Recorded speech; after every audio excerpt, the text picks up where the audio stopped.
Hello, today we're making pesto from the garden. First thing I'm going to do to determine how much pesto I'm going to make is this is all the pine nuts I have. So I need 1/3 cup per batch, and I'm thinking I'm going to get 2 batches in here. And when I measure the pine nuts, I get a heaping 1/3 per batch. So that's 1. Okay, that's 2. And this is my recipe that I use. So I add everything, this is per batch, except the Parmesan cheese because I'm freezing it. And when I freeze it, I'm putting it in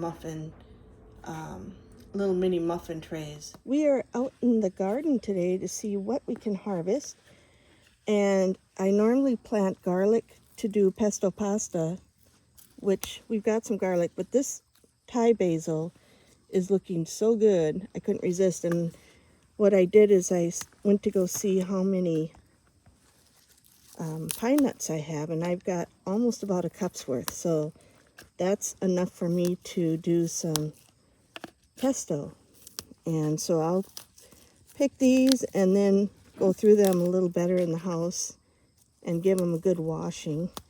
And what I need to get is about 5 cups of leaves. Ta-da! Pesto! Who's that? Who's on guard patrol?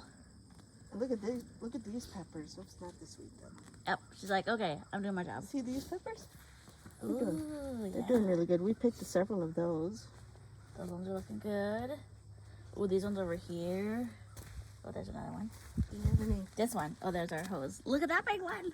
These are garden salsa. Some of them are getting into the dirt. We don't want that. Uh-oh. And our purple beauties. And our purple. Probably take a good 4 cleaning to get all the dust off.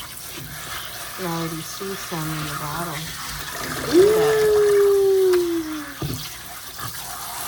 This smells good.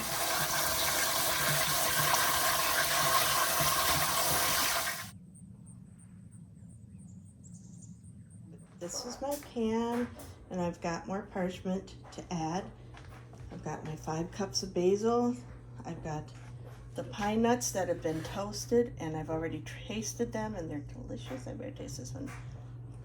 Good olive oil, lots of garlic, my processor, and the magic recipe. So I add half of the olive oil first. How come? I've tried it, mixing it in other combinations, and it just mixes better in this segment. So I'm going to put in, I think I'll go with the garlic.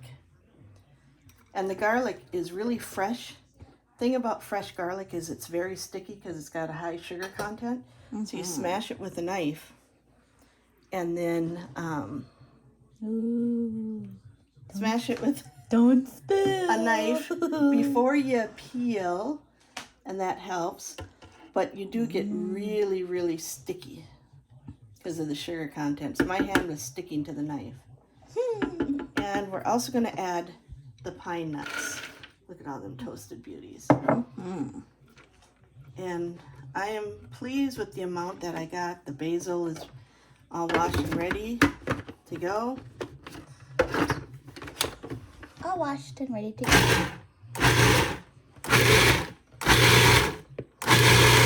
Now I'm going to add the basil, but normally I have it all picked through, but I didn't. So now I'm just going to kind of pick the leaves. It's all been washed.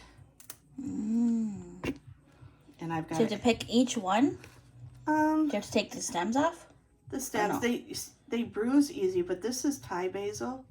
Yeah. I do pick some of the stems. Thai basil has purple coloring to begin with. Oh, So- yeah. So some of these ones are purple. Yeah, Like the stems? Yeah. but some of them do get bruised from handling. Like, look at that. Isn't that beautiful? Here's our pile of stems after we've picked them all off. And now we're ready to pour in the rest of our olive oil. Ooh.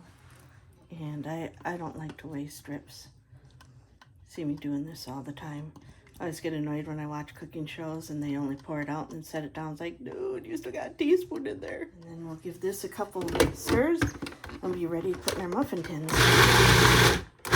Basil leaves, they're kind of like a cupped leaf. And the Thai basil's a little different. And if I was picking leaves for presentation for on a pizza or sandwich, I would have cut them incredibly carefully. But because these already had purple tinges in them and I was using them within an hour, oh yeah, that looks really good. I like to get a good couple tablespoons in, so I might go and grab my other ones and do it the way I normally do it. These ones really don't take a lot. These will be good for a light lunch or sandwich. Okay, we did these little bitty minis, which I've never tried pans or for something else. This is normally the size I do them, and I line it with saran wrap, but I thought I'd try the parchment paper, which I got for candles, wax. And then I'll cover this with saran wrap and then put it in the freezer, and then when it's done, I cut them apart and wrap each individual one, and then I'll take this frozen, just put it in whatever meals we're using.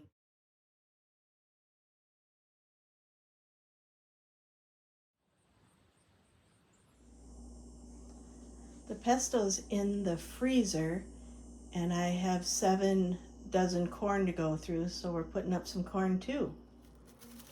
The pesto is all frozen, solid, so I'm wrapping up each one. These are the minis, and then I have the larger ones. And I peeled them out of the parchment, which is fine. But I decided I'm going to just use the parchment just to keep its form. It does peel out, but I'm going to keep the parchment in its form. Last winter when the power went out, they got soft, but they held their form. This is the pesto all done up. We've got these little ones, which are good for lunches or sandwiches, and then we got bigger ones for a thing of pasta. And in the freezer, that'll go. And I have enough to do a few more batches, so I'll probably do a few more.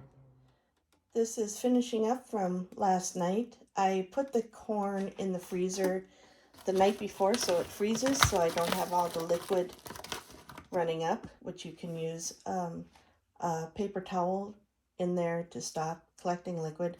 I freeze these in a couple meal packages. We don't eat this much in a single setting, so I don't like to waste the Savor Seal bag, so I'll normally do a couple meals per bag. I've got some tomatoes and I got a few other things to go out in the garden and gather. So it's busy canning season. Here is an example where I ended up having to use the paper toweling because this one here kept drawing so much moisture out it wouldn't seal. So I had to add a paper toweling for it. Even though it's frozen, it still pulled out some moisture. And I know that the Savor Seal company, they make some that come with this, but this is what I do when I'm using bags that don't have them and I'm having a moisture problem.